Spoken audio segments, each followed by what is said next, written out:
Hey gang, I hate to say it, but we do indeed have another issue with audio. It's on my end. We've been trying to figure out a mic situation with me recently, and it's still a problem. However, I think it's fixed the week after this. It's not bad, it's muddled. It's very muddled audio. If you could be patient with us and get through this episode, I appreciate it, and we'll cut down on this in the future. Thank you so much. I am. I'm trying to seduce people to listen to our fucking podcast.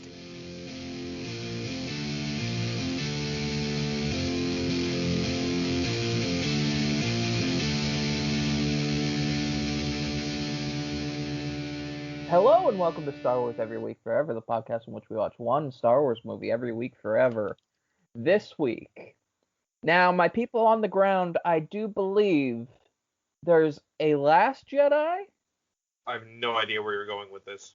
That's right, Josh. If you join me down here, we can see the literal Last Jedi, Luke Skywalker, chosen one, bring balance to the Force, chucking lightsabers off of cliffs and harassing young women who just want to learn to be Jedi. It's mayhem down here, Josh. How now was over to bed your with watch? sports. How was your watch, Chris? It was all right.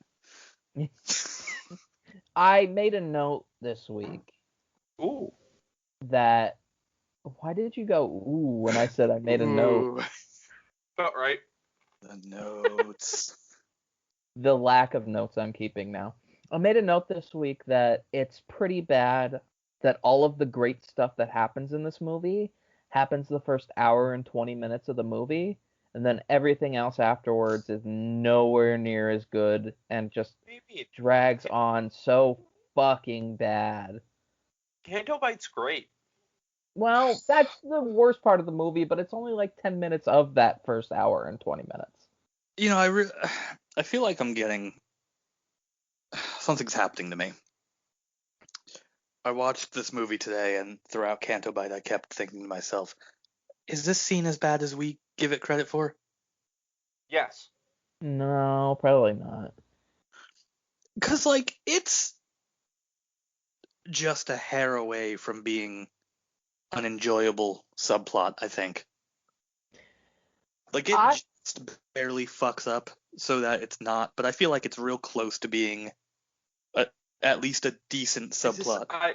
I wonder if this is like an Uncanny Valley kind of scenario, only instead of looking more human, it's potential ability of something, and there's just a valley right before it's actually good, and it just hits that sweet spot. Yeah, I have Stockholm syndrome for sure, but We found our title very early. I feel the best way to trace my cracking mental health is just the titles to each podcast. Because generally, it's me having a mental breakdown. Or Ben having a mental breakdown. I mean, me too. We're all just kind of here. So, I think there's two ways you can hate the entire Canto Bite subplot. The first is the one that we've talked about over and over and over again, which is that it wasn't right for Finn's character and it kind of minimalized him.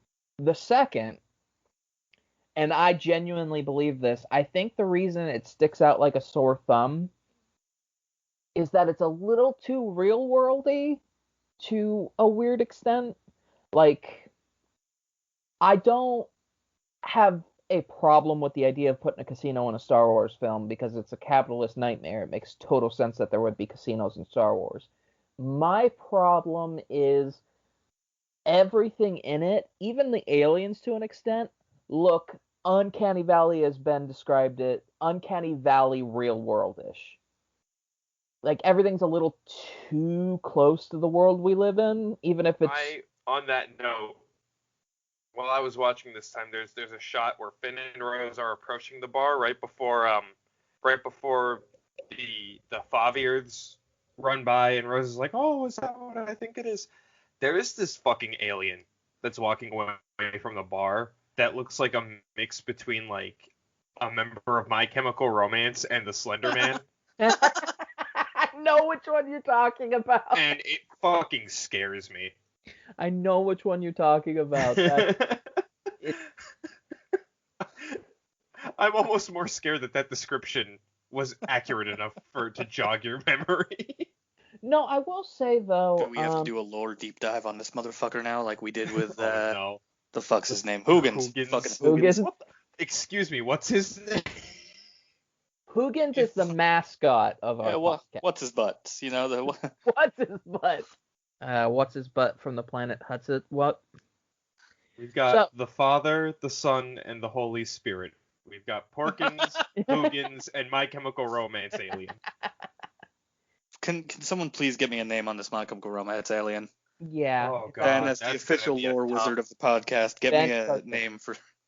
You're gonna have to give me a minute to find that. Get me a name for Gerard Way's Star Wars Avatar. No, but I will say, on the note of watching things in this movie and thinking maybe this isn't as bad as we think it is, the entire Poe subplot, every time I watch it, it's like, I feel like we're a little too hard on this because... I feel like I'm not hard on it. I feel like I have always enjoyed it. I just don't like like you've brought up with the well, I guess the solution was to just go out there with ships anyway. Like it feels like it's the messages. I don't like the Yeah. message. The message is essentially, well, the first message that doesn't make sense in the movie is that you shouldn't, a dead hero isn't a useful hero, because the entire point of the movie, from the great arc in it, is letting the next generation take over. Failure is a powerful teaching tool, and the hero does die in the end and is a useful hero in dying. But the other one, the entire meaning of that whole Poe subplot is kind of learn to take fucking orders, because some people above you are more intelligent than you give them credit for, and that just rubs me the wrong way. That said, if I ignore the blaring red pot fucking hatred I have for the phone gimmick that starts the movie. Oh see, I'm not. god. Yeah. Can I interject real quick? Yeah. I don't have a name, but I do have a species. What is the species? Heptunian. Of course, that makes total sense. Ryan Johnson was a big Black Parade fan, and just like, you know. It's the hair. It's the hair. Oh, that's fantastic. Oh god. Oh Yeah. god, what's with the goat ears? That's The goat ears are the most so unsettling this- part to me. So that's this giving off motherfucker strong has- like Helena music video vibes.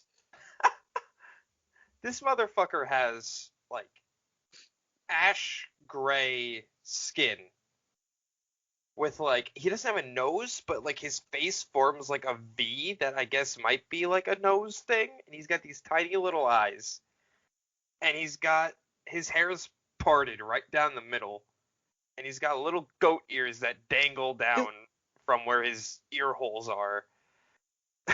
Other than the stupid ears, he looks like if Voldemort were a priest. He really does look like he's gonna start singing I'm not okay, I promise, at any fucking, like, at the slightest fucking prodding. By the way, Ben, we do have a name, and it's literally in that page. It's Kaljak Sanmi. Oh wait, oh jeez, I didn't even read this. And this person has way more information than they ever Jesus should. fucking Christ. It's a long article. It is a long article. There's like 8 paragraphs of just being And they are on Canto Bite. scarily long paragraphs. People have way too much time on their hands. Oh, because apparently he's a part of the books, or Let me see the sources. The I mean- Ride, Canto Bite. Oh yeah, that book. The Ride is a book. A short story. For Canto Bite anthology they did. I feel like the paragraphs on this article are longer than that short story. Probably is. I don't know. This is someone behind the scenes at Wikipedia just had too much time on their hands, and they were like, We- how much bullshit Yeah. can I stuff into a random that article? book- we also meet Kalchuk Sanmi's grandmother. Run that by me again? I We want also- to die. In the book, we get to meet Kalchuk Sanmi's grandmother. If she is not there fucking playing slots, Oh no, I'm I'm sorry. severely His grandmother's disappointed. no longer there, but wait. Can we? He can was we take- reminded of his grandmother by a silver-haired fellow Heptunian who worked the currency exchange desk at Canto Pike. I'd really like to stop talking about Space Gerard Way. No. Oh. I had something I wanted to talk about, but Space Gerard Way really distracted me. So Where do we go from here? I regret the turn that this episode has taken. I'd like to we'll move on because I am in no way gonna read any of this, but I'd like to highlight just one. I'm gonna sentence. come at this in 9 weeks with a deep dive. I'd like to highlight just one sentence that I think defines this entire page.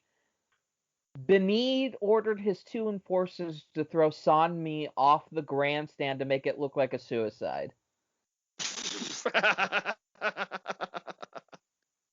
Anyway, so You what probably I forgot to close the goddamn door. No, Brendan Urie, you bastard. that's the wrong band. We're crossing our references. Ah! I just got ginger beer all over my fucking desk. God damn it. I had a point before we started talking about this gentleman, and I don't remember it. But I will say, yeah, there's definitely things we're harder on in this movie than we should be.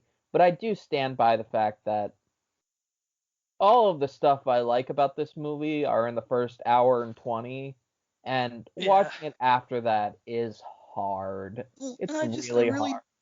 I really don't understand the choice behind making such an essential scene be tied to a character that we just met and do not care about with fucking General Hodor or whatever her name is. Hodor? Are we forgetting her name? General Hodor? General Hodor.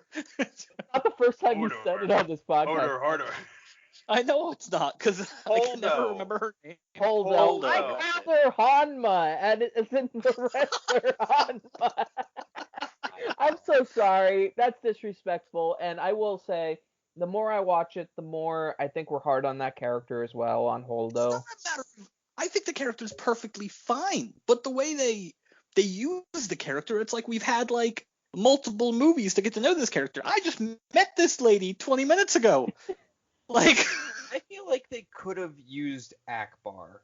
Like, if Right. they didn't have Akbar fucking bite the dust on the bridge, like, if Akbar was, like, I don't know, taking a piss somewhere else, and They could he have. inherited Leia's position, that would have been perfect. They could have, but you know how this movie was reacted to by the Reddit Star Wars fans. They would be in even more of an uproar about that. I don't think so. They ruined my interpretation of Admiral Akbar. People don't change in 30 years. Why is Admiral Akbar an asshole now? This isn't my Admiral Akbar. No, Get but rid of that's the how movie. Admiral Akbar was in Legends. Like, Yeah, he wasn't a total dick, but it like doesn't matter. It doesn't matter. Luke, in certain points in Legacy of the Force, was like this Luke, and they don't care. They don't care, Ben. They don't care. all right. I'm just saying. You're putting too much Logic logic and reason and into the outrage machine of Well, my if child. we're gonna talk about logic and reason, we're gonna talk about the opening of this goddamn book. oh yeah, Because- that's right, that's a thing. Jason Fry, you absolute fucking maniac. I love it already. This book is probably the most like faithful to the movie so far, except for the original trilogies, which were weird in their own way. But this one pretty closely sticks to the plot, except for the fucking opening I forget what. Oh God, I'm too tired for this shit. What's the word for like a chapter that's not chapter 1, but it's the opening? Prologue. That word, prologue. Uh, Man, we're doing great, y'all. I deserve a golden star for that one. What? Those listening, we have to be your favorite podcast. We're just the most professional and Every well other put together. every fucking episode, Ben's just like, what's that fucking word? You know, the one with the definition. You know, the one, it's at least a couple of letters long. All I'm saying is thank fuck I'm sitting here eating sushi, because otherwise I'd be losing my goddamn mind. Most professional podcast around. Listen, when it's sushi time, it's sushi time. This fucking prologue. It opens up with Luke on Tatooine. Luke on Tatooine with his wife, and he's staring at the twin sunsets. His wife, Cammy. Wait. And No, wait, hold on, back a up, Star back up. Destroyer. Nope, back up. Who is this? Cammy. She's before that. Luke on Tatooine, looking at the With twin his sunsets. wife, Cammy? With his wife, Cammy. Who the fuck is Cammy? He's staring up at the stars, and he No. a Star Destroyer. Fuck is Cammy? We'll get there, Josh. He thinks he sees a Star Destroyer. It's 3 porgs, the trench coat. And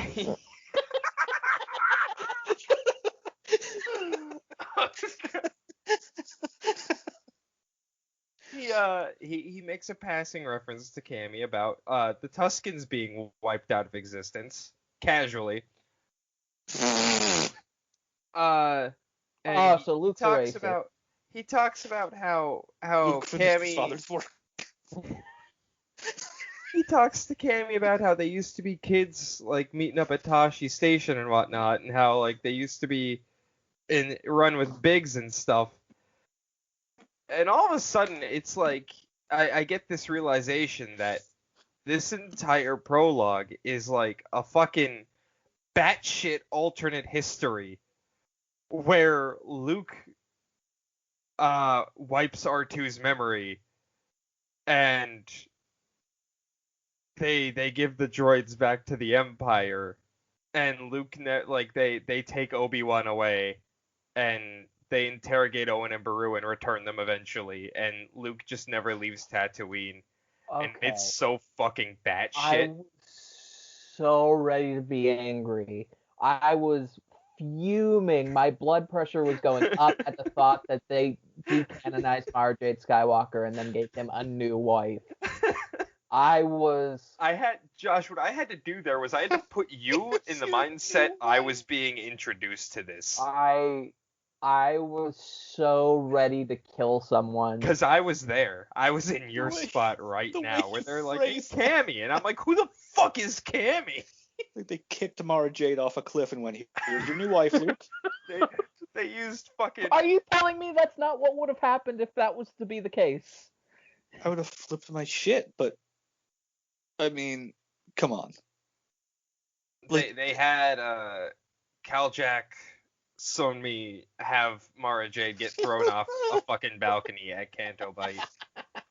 He met Mara Jade at Canto Bight, and she reminds him of his grandmother.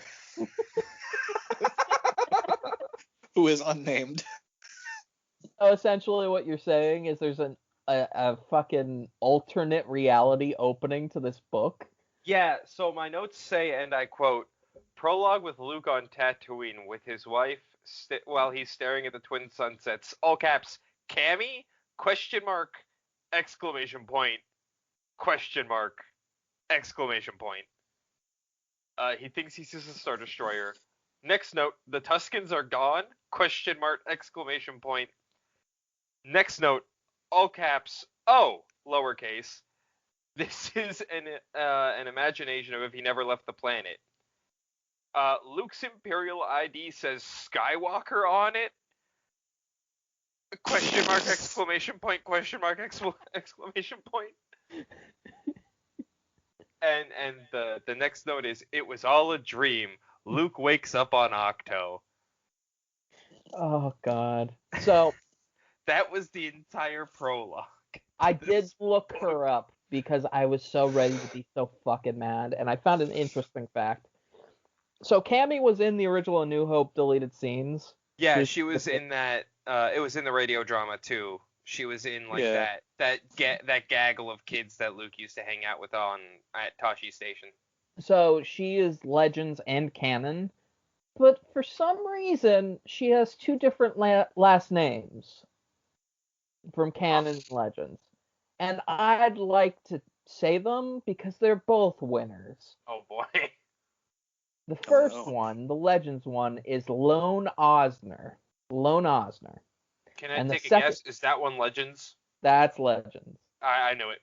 And the new one is Mars Trap. What? Mars Trap. Yep, Mars. Two just winner last names. Wait, is it Mars Trap or Mars Strap? It could also be pronounced Mars Strap because it's all one word. Yeah, there's if you go to the canon article and scroll down, if you go to biography, the second section is Skywalker's dream. Yep.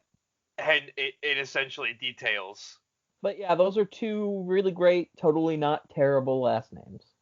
I like how I could figure out which one was Legends. Just from... It looks like it was Lone Osner because she married Lay's fixer Lone Osner, who was another one of the kids. Oh, she married Fixer.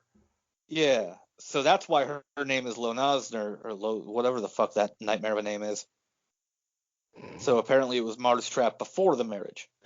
But now in canon, she didn't marry him.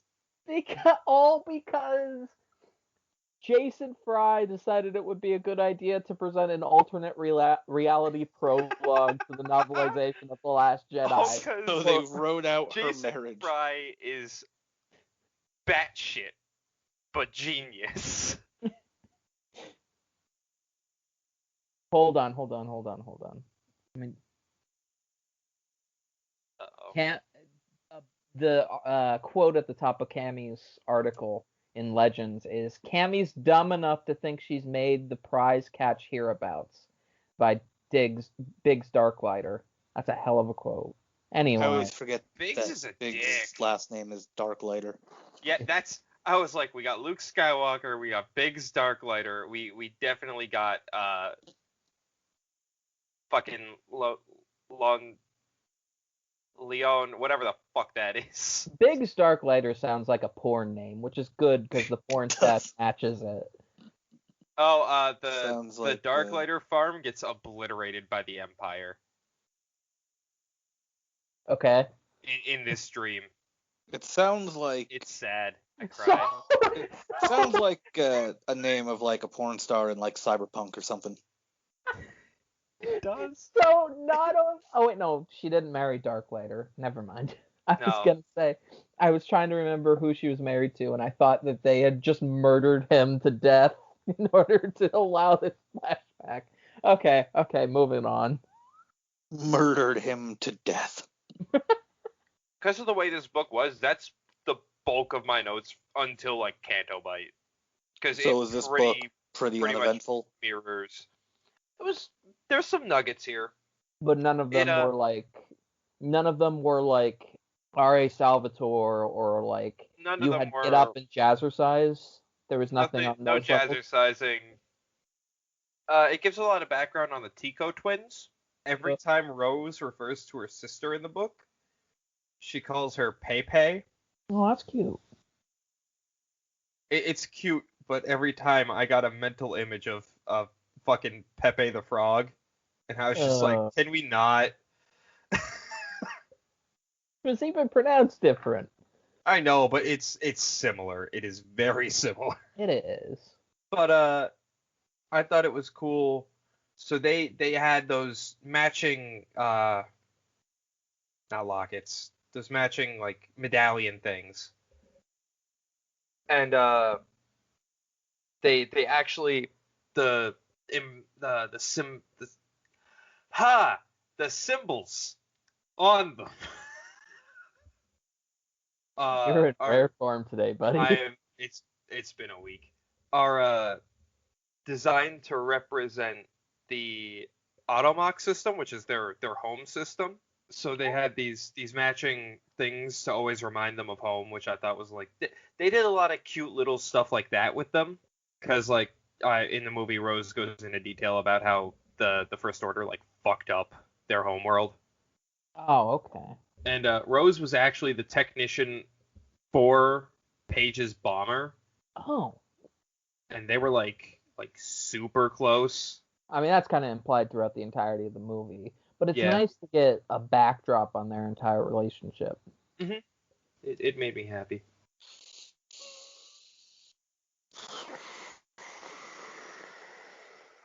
You okay there, Chris? I used to wish constantly as a child Oh no.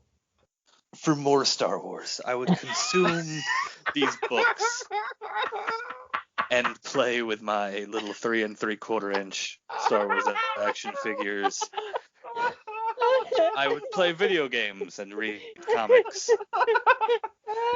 because, boy, did I wish there was more Star Wars out there for me to consume and peruse at my leisure. But then, but then. You're not happy that Kaljak Somi is in your life now, Chris? But then, fucking, we've had the goddamn Legacy of the Force, which was great, and then they killed my favorite character and traumatized others, and everything was awful. And then they just went, no, fuck it, this is all dead, and you get nothing. I was like, oh, fuck, that sucks. And then they were like, but we're going to do more Star Wars movies. I was like, it's fucking awesome. And then this. And now I'm here every fucking week. It feels like you should And blame Disney less and me more. And I'm going fucking more Star Wars this week. Chris. Yeah, Ben. What's up? I'm genuinely worried for you. No, I'm good. What was the question? I think I entered into a fugue state there. So what about pod racing?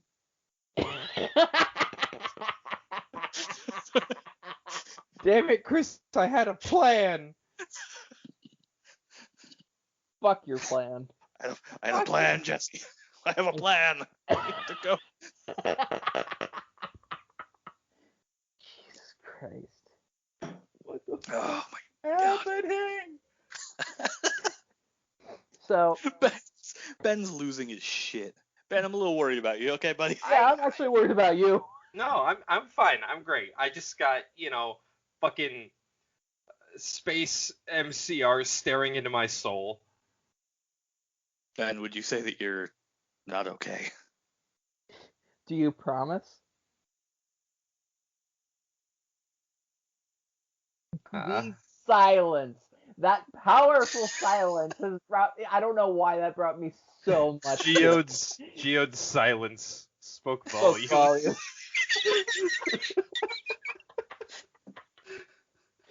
Jesus fucking Christ. So, two little notes I have for Mecto.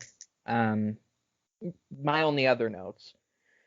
On one hand, something I really, really love that I noticed this time, the lighting. While Luke and Rey are sitting there having their disagreement about the history of the Jedi and Luke's failure, they have it set up, that's happening like at dusk with the sun coming in, and the way they have the lighting set up, it's so that the light that's reflecting on Rey's face is almost the color of dawn. It's a far lighter sunlight.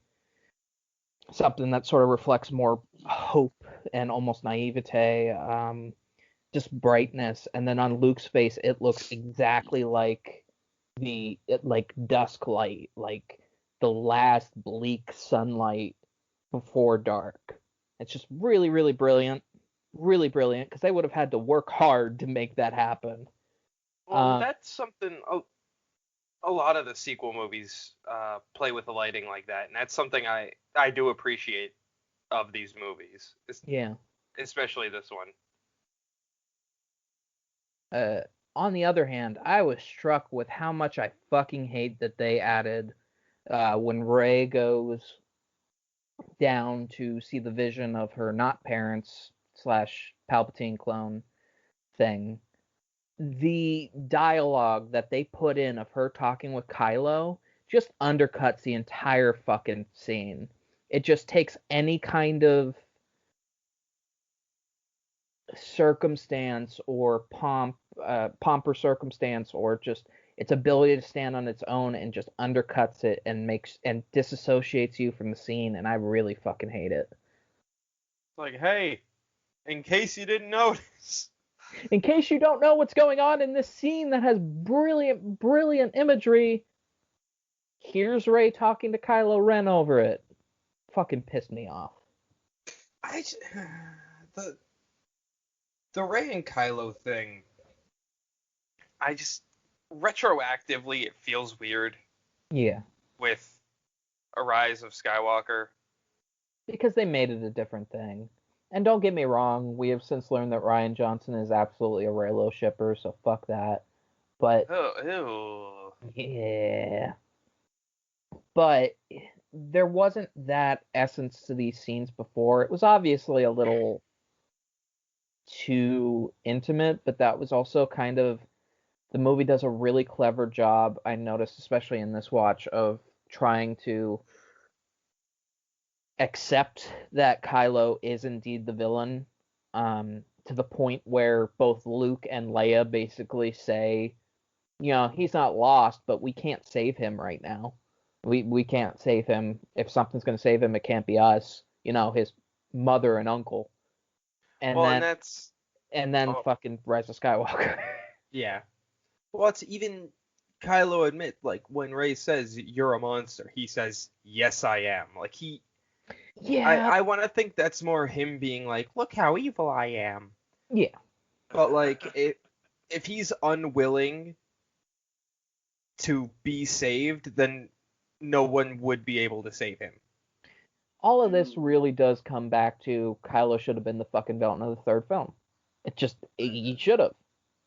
I wish I had something philosophical and deep to add to this, like this whole conversation has been, but I just want to say that I really enjoy Ben's sassy Kylo Ren character that pops in every once in a while.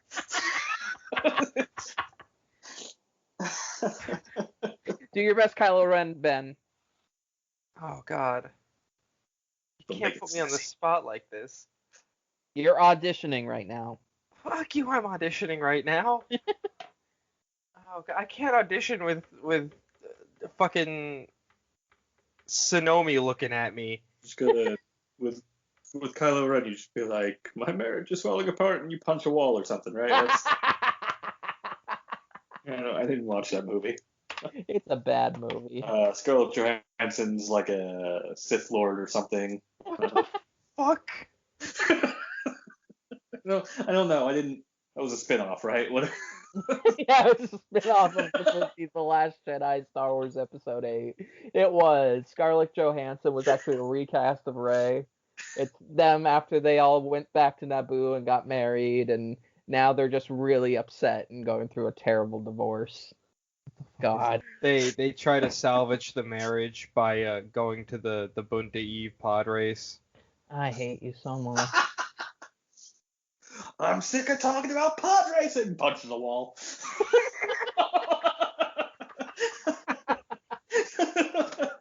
Sir, the droid escaped in a pod racer. What pod racer? I can't do the mask voice. You know, if there's ever the ability to time travel invented in my lifetime, I would either go back in time and stop myself from making this podcast, or go back in time and murder and just tear up the pages that had the pod race when George was making the movie in his fucking office with that little fucking TV where he would watch 1920 silent films, or I would just try to I would just take Rick McCallum's job. I would spend like 5-6 years trying to become popular enough to become the new Rick McCallum, and then convince him that pod racing is not a good idea, and then return to my time and let him figure his shit out for Attack of the Clones. So no reality ever has to remember pod racing and ever again. And then in that reality, 3 idiots on a podcast like 30 years later are like, hey, what happened to that producer? There's this red producer. I wonder. And there's an article that's like, yeah, he moved to the Czech Republic. God.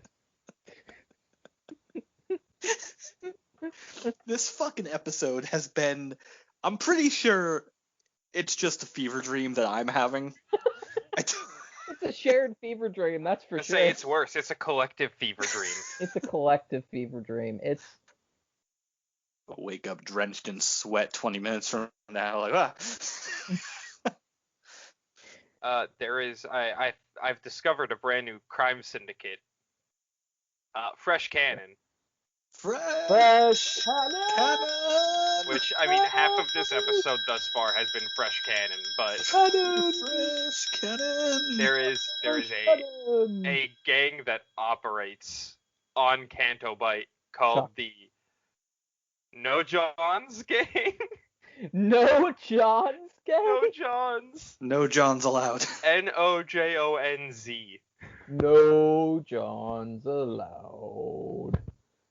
If your name is John, go fuck yourself.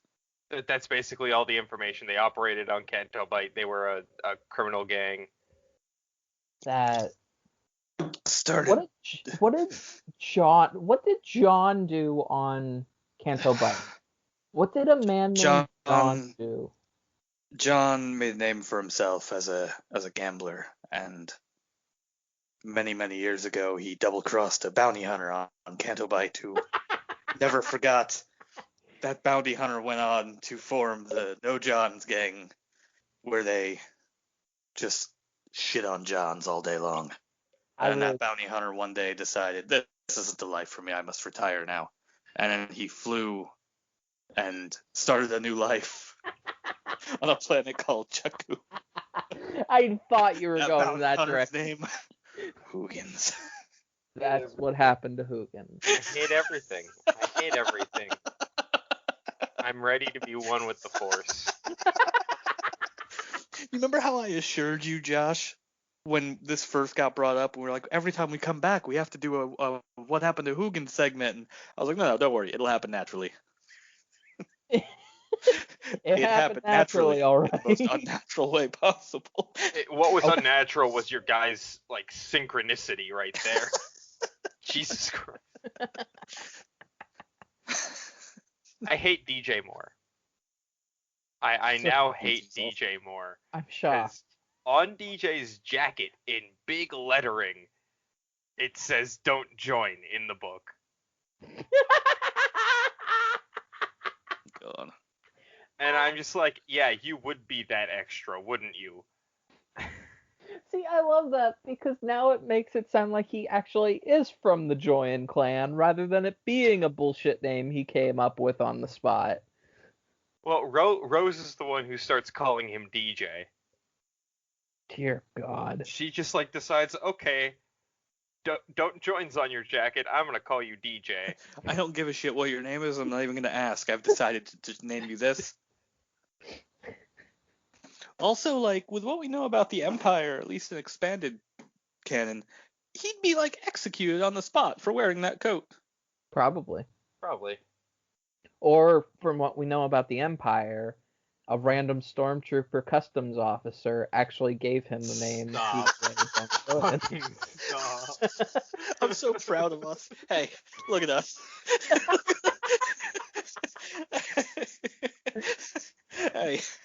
Hey, look at us. Who would have thought?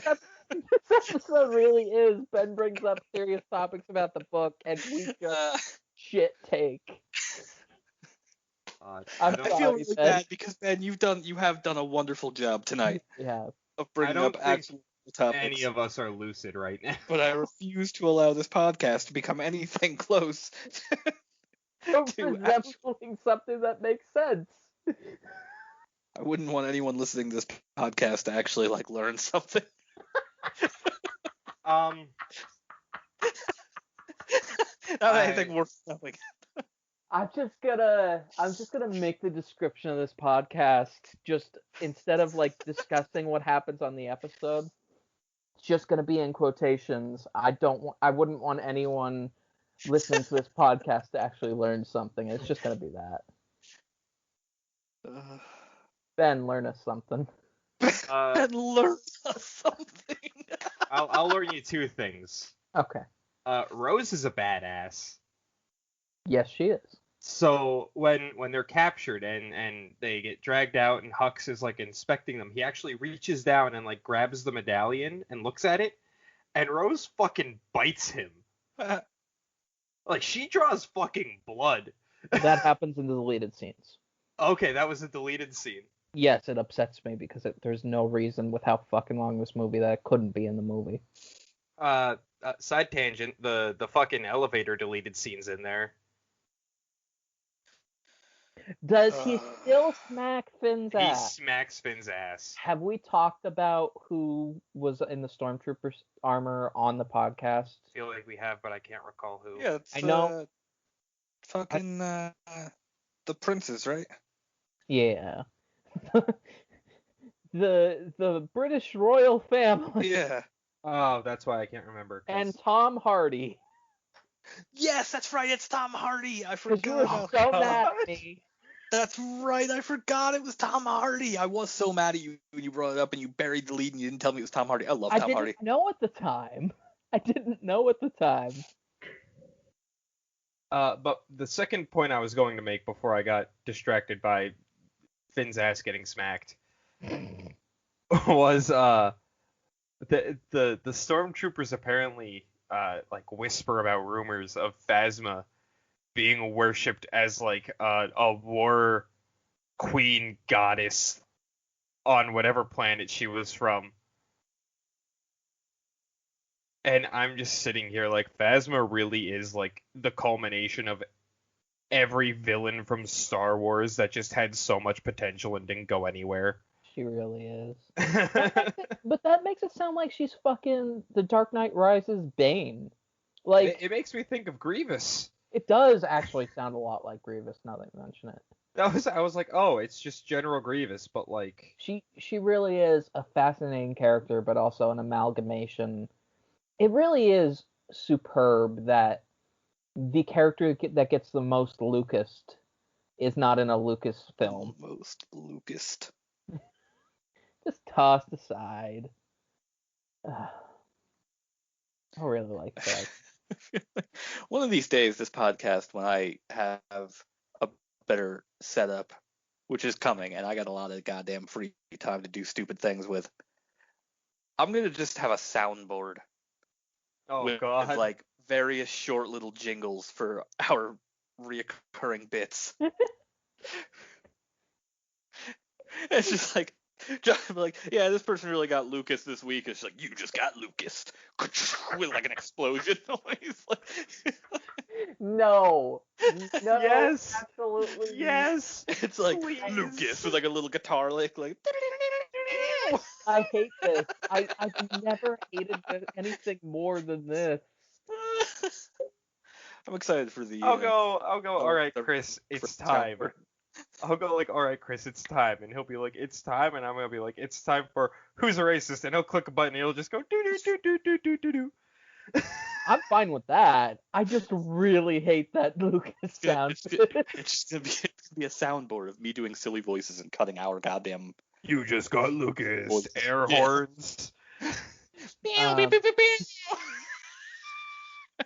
I forget the name of the movie. I think it's Dinosaurs in New York, but there's a little clown in that animated movie who at the end screams really loudly as the villain gets like destroyed. That's comedy! And it's just, we're gonna redo that soundbite, and it's That's pod racing, and that'll be every time fucking. No, this is pod racing. You fucking. I learned the entire history of Crate in this book. Okay. I don't know why that's a thing I needed to learn, but it's in my head now. Does it start about how he was a Tusken Raider on Tatooine? No, the planet. Mm-hmm. The salt planet. Thank you for no selling my joke. I'm here all week. You're welcome. The salt planet, my home world. Jesus fucking So, Christ. What's Crate's deal? What's the deal with Crate? What's the deal with Crate? So, the man, the myth, the legend, Bail Organa, set up an insurgent camp on Crate. An insurgent camp? Like a rebel insurgent camp? Like, it was It's really hard not it to was- laugh. First, you have to stop. I was- want to hear this. pre-rebellion, but like, it was like before the rebellion became the rebellion. Like, it was when it was still forming and kind of loosey-goosey. And it was funded with Alderaanian credits that couldn't be tracked because his wife had them in some kind of like special account. I don't know why that detail was important, but it was. They certainly can't be tracked now. That's such a weird fucking. Apparently there was a big like, I don't know what this movie has against, has against like unions. Because Oh, you mean? Hold on. there's, You mean Star Wars has a problem with unions? Wait, I would have never known. hold on, twice in this movie now. So there's Maz, who's like, oh, there's a union dispute that's totally more interesting than where the rest of this fucking movie's going. And then fucking Bail Organa sets up this base because he knew about the planet because there was a trade/union dispute there that got violent. I'm just like, fucking Jason Fry. Why? Well, let's be serious here.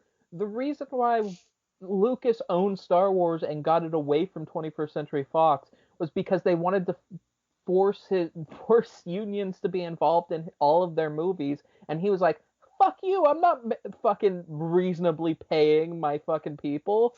Fuck you! I'm going independent, so I don't have to deal with unions. NSYNC, fuck you! I'm not paying your union rates. Fuck you, NSYNC." Fuck you. Fuck you, NSYNC. So then it goes on and it's like, oh, well, the rebellion never really used it because it didn't have any like strategic importance at the time. And then it goes out of its way to say like they thought about using it after Yavin, but they just didn't. And that's like where it ends. And I'm just like, you went into all this bullshit just to be like, they could have used it, but for reasons they didn't. I mean, they could have done something like they did with Jakku, where they just put some cool backstory there, and like more than that, and made Crate a really cool planet, like even outside the movies. That's disappointing. I don't want to sound like I'm complaining that they tried to flesh it out because I'm happy they did. Yeah, but it essentially, it amounted to here's some cool shit, and like they didn't use it because I don't feel like figuring out why they didn't use it, and then it just ends. My God. I really do hope Crate gets expanded upon in later lore because I really do like it. I know it's just one location and that's kind of lame, but if we could see more of that planet, I'd be into it. I dig the aesthetic of it. Yeah.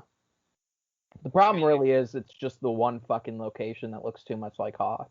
If we could see like the trench run fucking, it's unmemorable because as I've said, most of Star Wars dogfights are unmemorable for some fucking reason.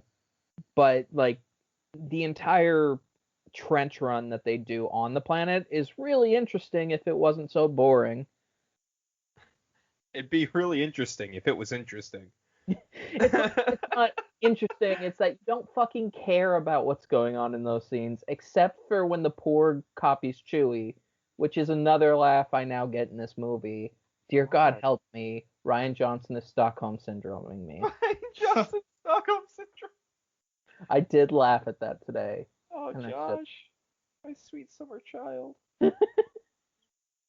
Oh, This has been Stockholm syndrome every week forever. hold on. We can't Yo, end for on real, the though. note of It a really Ford is. doing a Chewie yell. It really is. Man. Yes, Ben. Okay.